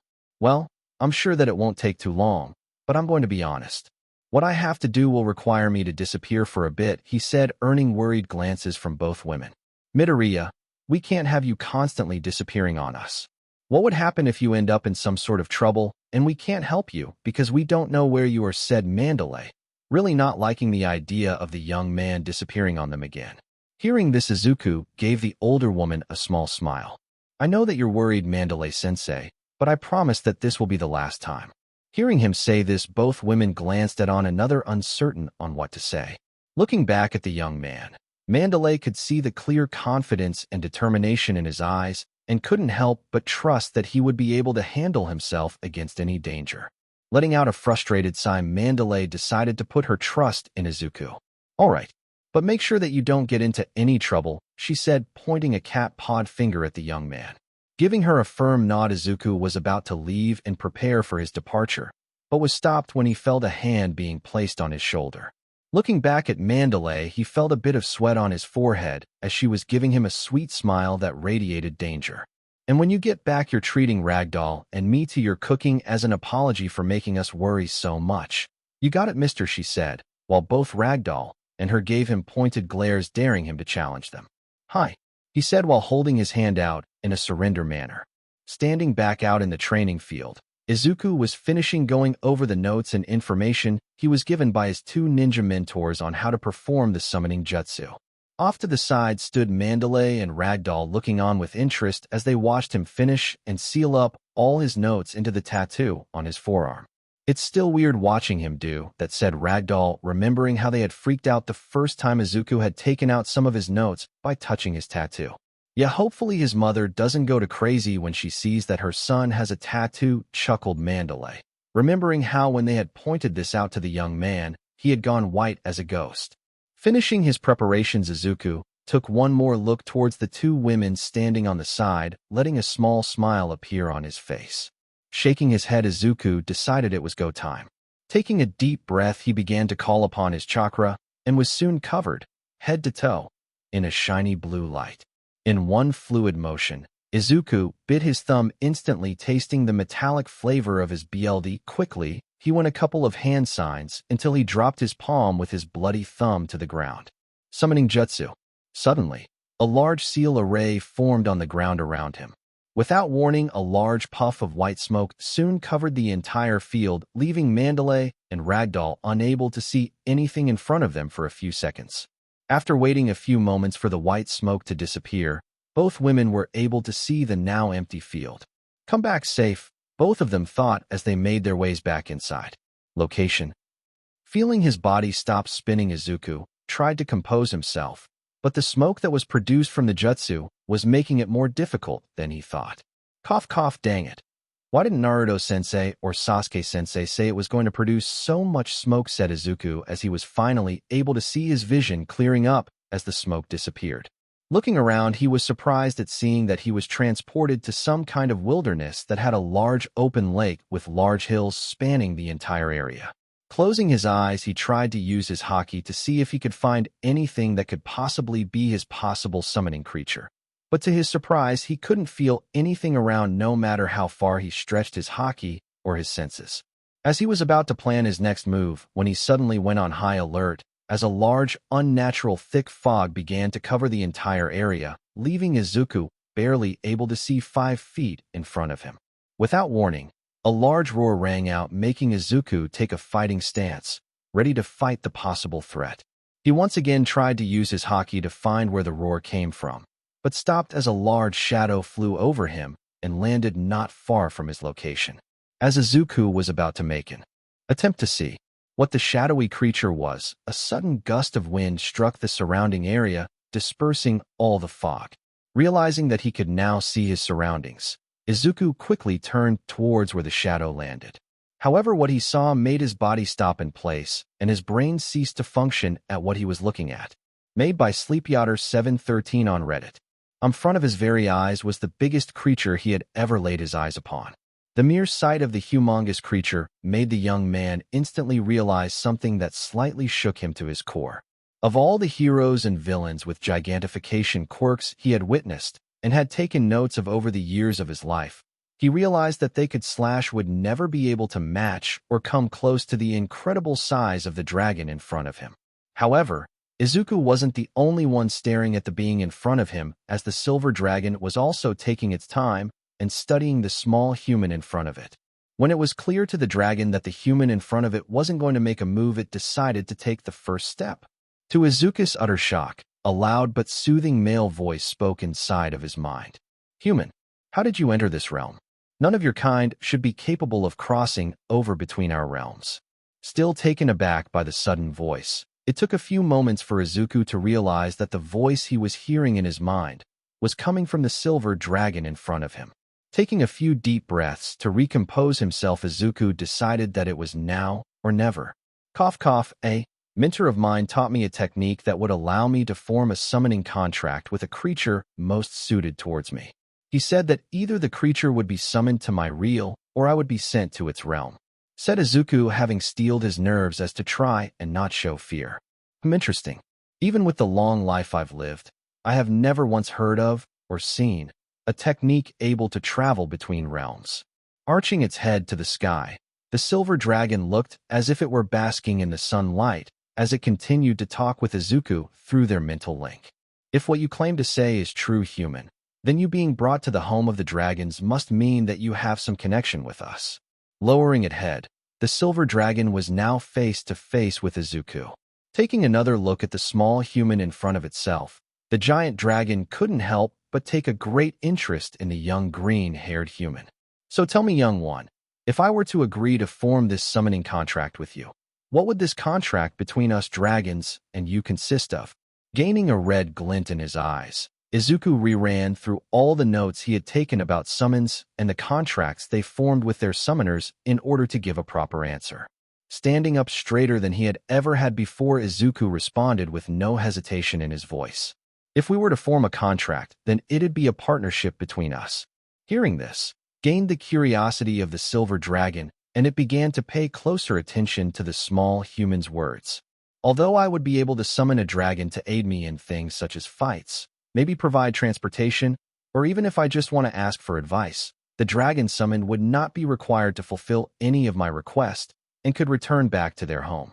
Any dragon summoned could also request things such as food or items as a stipulation for their support," he said, noticing the glint of interest in the silver dragon's eyes. Silence reigned between the two of them, neither of them saying anything as they continued to just stare at one another, letting the young green-haired man's words hang in the air. The silence was soon broken as the silver dragon raised its head towards the sky with a decision made. "Hear me, young one. If you wish for us to form this contract, then allow me, the Dragon King Bahamut, to judge if you are truly worthy of being the summoner of the dragons." Hearing this, Izuku's eyes expanded to the size of plates as he couldn't believe he had been talking to the King of Dragons himself. He had thought that he was just talking with a regular dragon. If the pressure he felt before was tough, then the one he was feeling now was twice as strong. Shaking off his shock, Izuku gave a deep bow towards the silver dragon. "I will accept any test you have in mind for me to show you I'm worthy, Bahamut-sama." Hearing this made the large dragon to let out a small chuckle. This human was becoming more and more interesting. "Stand, young one. If you are to become our partner, then you will be representing us. And we dragons are too prideful to bow down so easily." Hearing this, Izuku straightened himself upright, giving the King of Dragons a nod of determination, ready for whatever test Bahamut would give him. "Good, now prepare yourself. I am going to test your resolve to make sure it is unwavering." Lowering its head, the King of Dragons was now just mere inches away from Izuku. "I will put upon you killing intent no mere mortal has ever felt.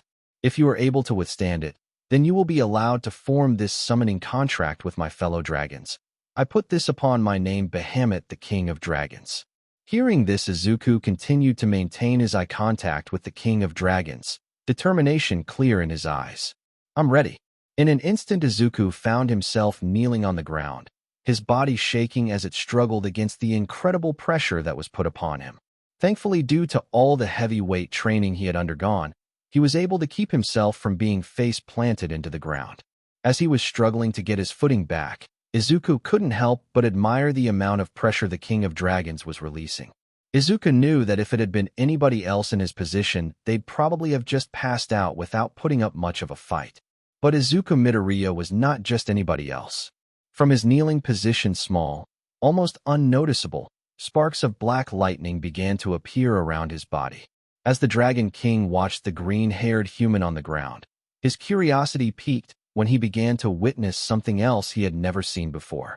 What started off as small sparks coming off the small human began to slowly increase, both in size and in intensity, until without warning a burst of strong, potent energy exploded from the young man.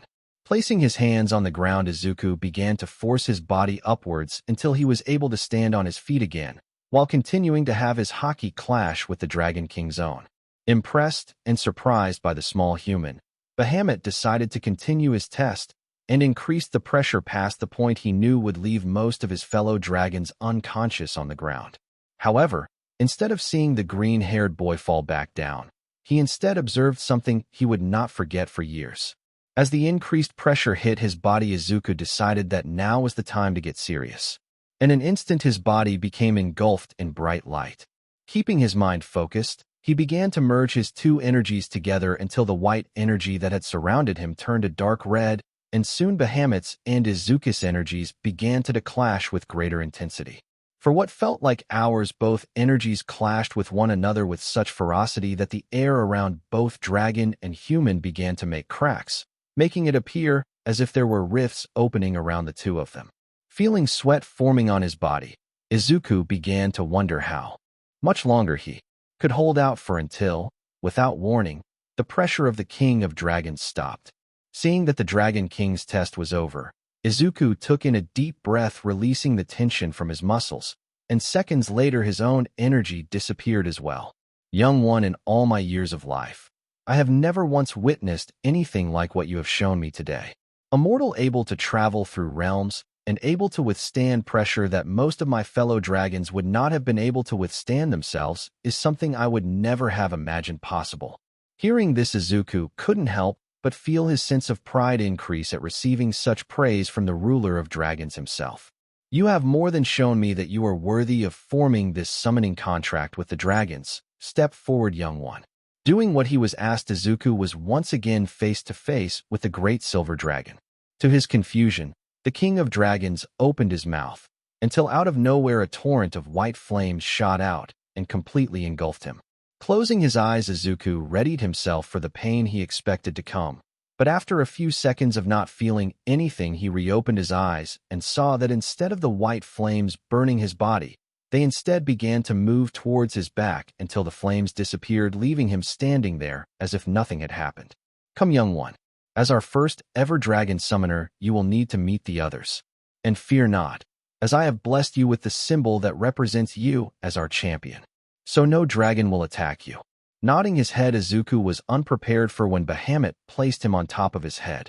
Before he could ask what he was doing, the King of Dragons let out another loud roar, and with one mighty push of its large wings, shot into the sky, making his way towards the nest of the other dragons.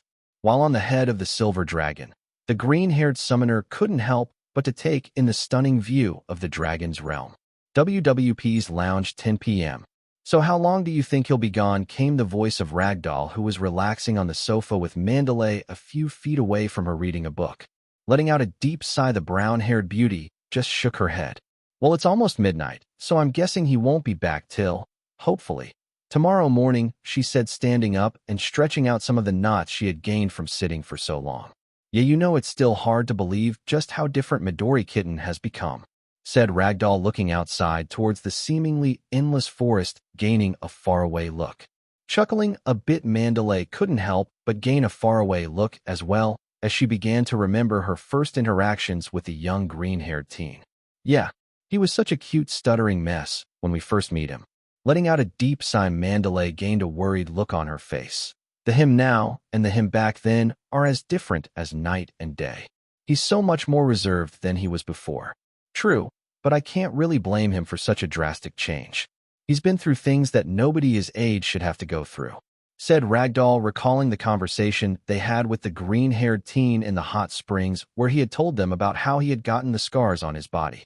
I'm just glad that he was able to find some teachers that were able to help him improve himself, more than I think he thought he could, said Mandalay, as she put her book away ready to call it a night. Before either of them could take another step, both heroines suddenly had to hold on to their seats as the ground beneath them began to shake as if an earthquake had struck. Waiting till the shacking stopped, both heroines recomposed themselves and were about to question what that had been, when their words were stopped by the abrupt knocking that came to their front door. Neither willing to make the first move, both heroines waited to see what would happen next, but the voice that came from the other side of the door snapped them out of their shock. Sorry for the scare, but could either one of you open the door, please? At the sound of the voice of their new unofficial green-haired member, both women rushed to the door and with a quick pull opened the door and came face to face with the young man standing outside looking like he had been through an intense battle. From head to toe, Izuku looked as if he had gone through a battlefield, as he was standing completely shirtless with ripped and torn breaths and battered boots. "Oh my God, what happened to you?" yelled out a wide-eyed Mandalay as she began to frantically check the young man for any signs of serious injury. To the surprise of both heroines, Izuku, even in his battered state, gave both women a smile that neither of them had ever seen on his face before. It was so genuine and full of joy that both of them couldn't help but not look away and gaining a healthy tint of pink on their faces. "Sorry for coming back so late. I was put through a lot more work than I expected," he said, stretching his upper body, unintentionally giving the two women a great show of his muscles. Did you succeed in what you wanted?" asked Ragdoll, trying to get the blush off her face. Giving both women a large grin, Izuku turned around, giving them a clear view of a large dragon tattoo on his muscular back. U.A. Principal's office. In all his years of running his school, Nizu could honestly say that the last couple of days had tested his patience to a point he had never thought possible. The cause for his current headaches? Well, it was from no other than the first-year hero classes 1A and 1B. Even though both classes of students had barely moved into their respective dorms, the amount of trouble some of them have caused was astonishing. From almost causing fires in their kitchens, to disagreements between fellow classmates almost turning into physical altercations, the list of headaches only seemed to grow for Nizu. The only upside for him was that Vlad King was at least trying to get his students under control, while Aizawa seemed more interested in sleeping and hardly attempted to get his students under control. Letting out a deep sigh, the Chimera couldn't help but feel grateful that he was going to be gone for a few days to visit the WWP rescue team. Whatever higher being above knew he needed it. He had gotten the call earlier in the day and had accepted the invite with no hesitation. Although he did get a bit of a scolding from Recovery Girl for a bit, she soon also agreed to the invite as she was also getting a bit exhausted from all the craziness happening with the first-year classes. Hearing a quick knock at his door, Nizu straightened himself until he saw that it was Recovery Girl that had stepped into his office. "Good evening, Nizu. I just came to ask if you have everything packed. We wouldn't want to forget anything important, even if it's just a small trip," she said, taking a seat. Letting out a small yawn, Yuda-as Principal rubbed his tired eyes. "Yes, I'm all good to go. What about you, Recovery Girl? Is there anything else you might need help packing?" Shaking her head in the negative, the old heroine got up to turn in for the night. "No, I was able to get Snipe and Midnight to help me finish my packing earlier. I just came to double-check that you were ready." Seeing as she was about to leave, a sudden question came to the principal's mind. "Before you leave, Recovery Girl, is there any update on All Might?" asked Nizu, seeing the elderly heroine stop in her tracks before letting out a deep sigh. "No, there hasn't been any changes to his condition. In all honesty, I'm still struggling to understand just what exactly could be wrong with him. Every test and procedure I've run on him hasn't turned up any possible answer, so it's still unknown what caused him to become comatose," said Recovery Girl, remembering how All Might had been rushed into her office by some of the other teachers. Some of the staff had become worried when All Might hadn't showed up to teach his heroic classes, and to add to their concerns, he also hadn't answered any phone calls or messages. So a small group of them left to check up on him. What they found when they arrived was unresponsive All Might in his bedroom, and urgently brought him to Recovery Girl to check on him. While they anxiously waited for the results, all of them began to question and speculate on what could be the cause of All Might's current condition. Some believed that All Might's current condition was possibly due to him being more injured than they had originally believed, while others believed it was some type of disease that was keeping the great hero down.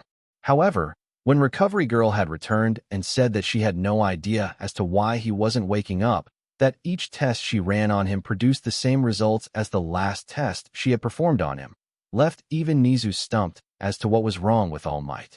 Since then he's been under constant observation in a private room, with the only update on his condition so far being a staff member overhearing him mumble something about forgiveness in his sleep. Ding. Looking down at his phone, Nizu saw the message sent to him by Pixie Bob saying that Tiger and her had finished gathering their supplies and were now heading to pick up both Recovery Girl and him. It appears that our ride is almost here. Let me send a message to Midnight and Mike to come help us load our luggage, said Nizu, sending both heroes a quick message. Giving the principal a nod, the old heroine made her way towards her office to gather her bags. As he was also about to leave, another message came to Nizu's phone. Reading it over, the principal of U. soon gained an angry vein on his head as he reread the message from Cementos, saying that another fire had broken out at the Class 1's dorm. Apparently, Denki Kaminari and Minoru Mineta had attempted to cook some food, but for whatever reason, both had become distracted and the food they had left cooking caught on fire. Taking in a deep breath to calm himself, Nizu reminded himself that it was still frowned upon to run experiments on humans. However, just as he had managed to calm down, another message came in, this time from Vlad King, saying that 2 of his students had gotten into an altercation with 2 of Eraserhead's students. Without hesitation, Nizu threw his phone out of one of his open windows and left his office, making a mental note on extending his stay with the PP Cats for a few days. Pain can be used in a variety of different ways. It can be used on someone physically, mentally, or even spiritually. Excruciating pain was the only thing going through Izuku's mind as he laid on the ground, desperately gasping for air, fighting off the darkness that wanted to take him into unconsciousness. He couldn't remember the last time his body was in so much agony. Even the pain he had went through when training with One for All didn't compare to what he was going through at the moment. Hell, even the beatings he suffered in his younger years by Bakugu and his other bullies didn't hold a candle to the amount of pain he was experiencing now. And unfortunately for him, the person who was causing him his current torment was standing just a few feet in front of him. With spiky, black, gravity-defying hair, arms crossed, and a scowl on his face stood Izuku's current mentor Vegeta, or as he liked to be addressed as, the Prince of all Saiyans. TCH, pathetic. If this small training is enough to make you fall, then you're wasting my time. Stay down and end this embarrassment, said his mentor in his usual patronizing voice, as he just remained still looking on unimpressed. Gritting his teeth, Izuku took in a sharp breath, and with shaking arms, forced his body to stand back up even as it screamed for him to stop and rest. He had no idea just how much time had passed since his training began, but he was dead to this hell until he completed each lesson his mentors had for him. Tightening his fist, he let out a yell as his body was engulfed in a white aura and charged once again at his now smirking teacher. Present. Opening his eyes, Izuku let out a gasp as his eyes darted around at first before he registered where he was. It took him a few seconds, but he soon got his breathing under control as he remembered that he was no longer in the training chamber. His memory had been so intense that he had tensed his body ready to fight.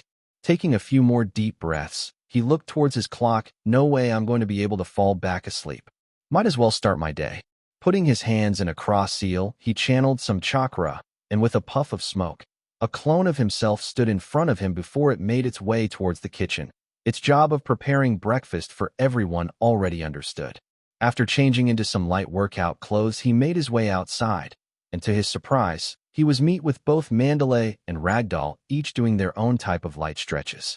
To the left was Ragdoll, wearing an outfit consisting of a matching pair of dark green biker shorts and sports bra that was nicely showering her flat stomach and toned legs, while to his right was Mandalay, who was wearing a black sports bra with matching leggings that, to him, were really accentuating her curves.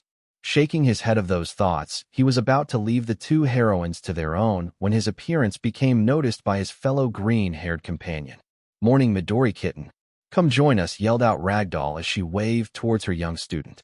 Looking over her shoulder, Mandalay spotted him as well and shot him a smile, while also waving to him to join them. Although on the outside he showed a calm demeanor, on the inside Izuku was internally cursing his overly perverted sensei. When he had entered the hyperbolic time chamber, His knowledge and understanding of the opposite SEC was limited as he had never had positive experiences with any girls his age until he had entered UA, thus leaving him ignorant on anything that had to do with girls and women. Sure, he still found them attractive, his embarrassing interactions with the girls in his former class being evidence of that. But other than that, nothing. Unfortunately for him, this was unacceptable to his curly-brow sensei, and it was deemed a necessity that he be given lessons about women and dating. One of those lessons was about noticing and appreciating the beauty that was the female body, which led to him now being able to fully take in just how appealing the two older women in front of him looked in their current attire. No longer did he have the ignorance of a young boy who didn't truly notice how women looked, or how different outfits showed/expressed their beauty. Well, look who's up early. You here to get a morning workout, and two Midori Kitten, said his fellow green-haired as she lightly bounced with excitement, causing Izuku to unconsciously take notice of her bouncing assets. Internally reprimanding himself, Izuku shook himself away from those thoughts and gave her a nod. Yes, my mentors drilled it into me that if I have free time, then I have time to train to make sure I'm always ready for action. Hearing this, Mandalay couldn't help but give her 2 cents. That's not terrible advice, but make sure to also take time to relax your body so you don't overwork yourself, Midoriya-kun, she said in a non-serious reprimanding tone. Hearing this, Izuku couldn't help but lightly chuckle. Hi, Mandalay-sensei, he said, giving her a mock salute, causing both women to chuckle at his antics. Although they had, at first, been worried about the young man's almost emotionless attitude before, seeing him smiling and openly joking with them brought some comfort in knowing that their young student hadn't changed too much. After joining both women doing a few light stretches himself, Izuku soon noticed that Mandalay was having a bit of trouble. Feeling that she was being looked at, the leader of the PP Cats rescue team became aware that her green-haired student could see her current predicament.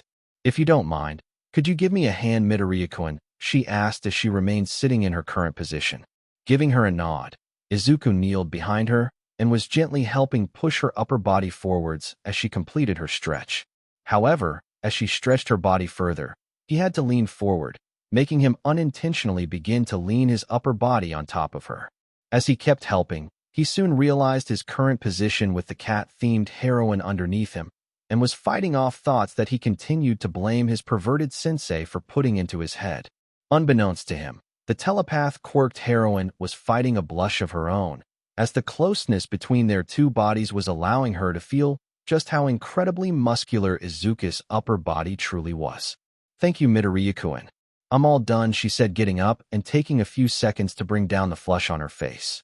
Seeing that her face was red, Izuku was about to apologize if he had made her feel uncomfortable, but before he could say anything, he was interrupted by his emerald-haired sensei.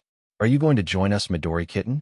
Or are you going to do your own thing? Asked Ragdoll, having walked up to her two companions after finishing her own set of stretches. Taking a moment to think over her question, Izuku wondered if he should take the offer and work out with them.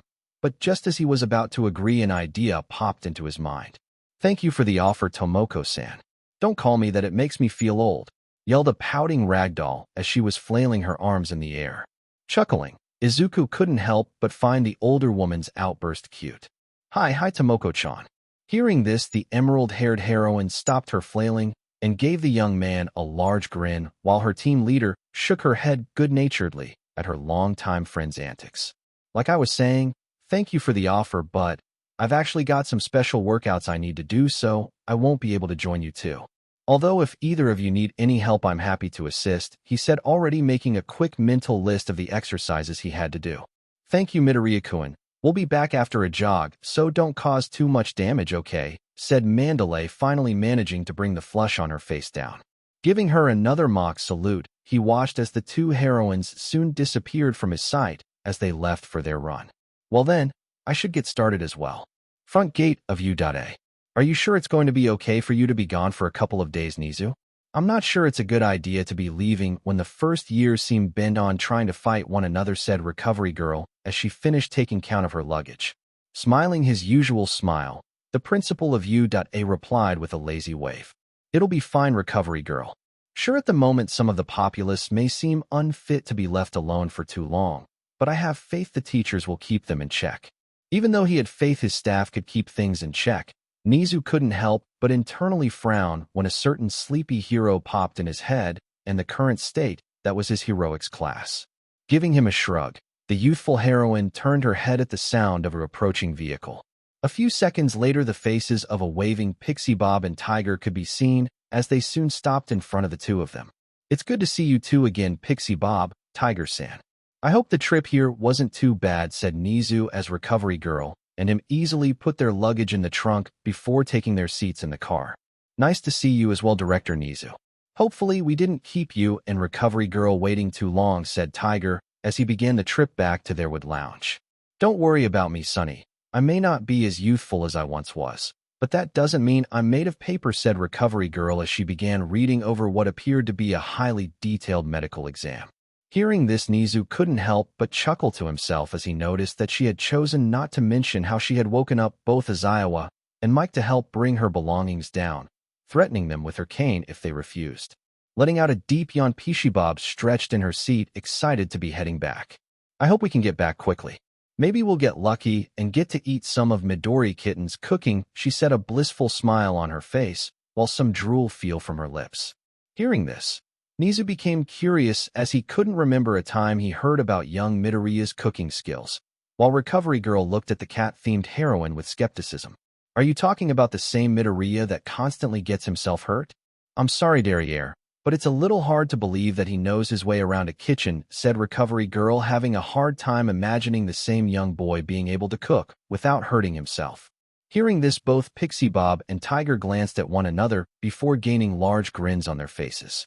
"You wouldn't believe just how amazing his cooking is," said Pixie Bob, salivating at the thought of their young student's food. "Yep, hard to imagine just how much he's changed in such a short amount of time," said Tiger, chuckling to himself as he remembered just how shocked all of them were when the young man had returned. "Oh, please tell. I'm quite curious as to how Midoriya-kun's current progress is going," said Nizu, not missing the side glance Tiger and Pixie Bob gave each other. Taking out her phone, Pixie Bob brought up a picture they had taken together with the new Midoriya. "Here's a little sneak peek of just how much he's changed, Director," she said, handing her phone to their two passengers. Looking over her shoulder, Pixie Bob had to stop herself from laughing out loud at the bug-eyed nurse and principal. Later, boom. "Wow, Midori Kitten wasn't kidding when he said it could cause so much damage," said a wide-eyed ragdoll, as both her and Mandalay were on the edge of a clearing with a now decent-sized crater in the middle of the ground. "You're telling me? I know he told us he's improved tremendously, but even when I'm looking at it, it's still hard to believe just how much he's grown by," said Mandalay as she took in the sight of the young man filling in the crater he made with another earth technique of his. "Sorry about that. I forget how much damage my armament hockey can do," said Izuku, giving both of them a sheepish smile while rubbing the back of his head. "It's okay, Midoriya-kun. You were able to fix it, so no harm done," said Mandalay as a buzz from her phone showed that she received a message. "Looks like the gang should be arriving soon. Let's get cleaned up and cook something so we can eat when they get here," said Mandalay, already planning on how she could try and convince Izuku to cook some more of his amazing food. "Actually, I've got breakfast covered, so we can just take our time cleaning up," he said, getting confused looks from Mandalay and Ragdoll. With a sigh, he put his hands in a cross pattern and made another clone. "One chakra technique I learned allows me to be able to make clones of myself." Giving the clone a nod, it soon dispersed itself, leaving nothing but a cloud of smoke behind. "Energy blast, manipulation of elements, and now clones. I need a drink," said Mandalay, shaking her head, while to her side Ragdoll could only look on with a deadpan stare. They were no longer able to feel surprised at the things the young man could do. No more than half an hour later, the three of them having finished cleaning up and changing into some more comfortable clothes, they heard a car pulling up. Stepping out, they were introduced to a slightly tired-looking Tiger and an excited Pixie Bob. "We're finally back. Let's eat," yelled out the blonde Earth user as she stretched her upper body, no doubt feeling a bit stiff after riding around for a while. From the back passenger doors came out the two people Izuku was expecting. "I'm glad you were able to make it, Mr. Nizu. Recovery Girl," he said, going over to stand in front of the smiling Nizu and curious Recovery Girl. "It's nice to see you as well, Midoriya-kun. I do believe we have much to catch up on," said Nizu, excited to see just how much his former student had grown. So, this was the end of this series. Stay tuned for next part of this series, And if you like this video, don't forget to like, share, and subscribe to our channel. Until next time.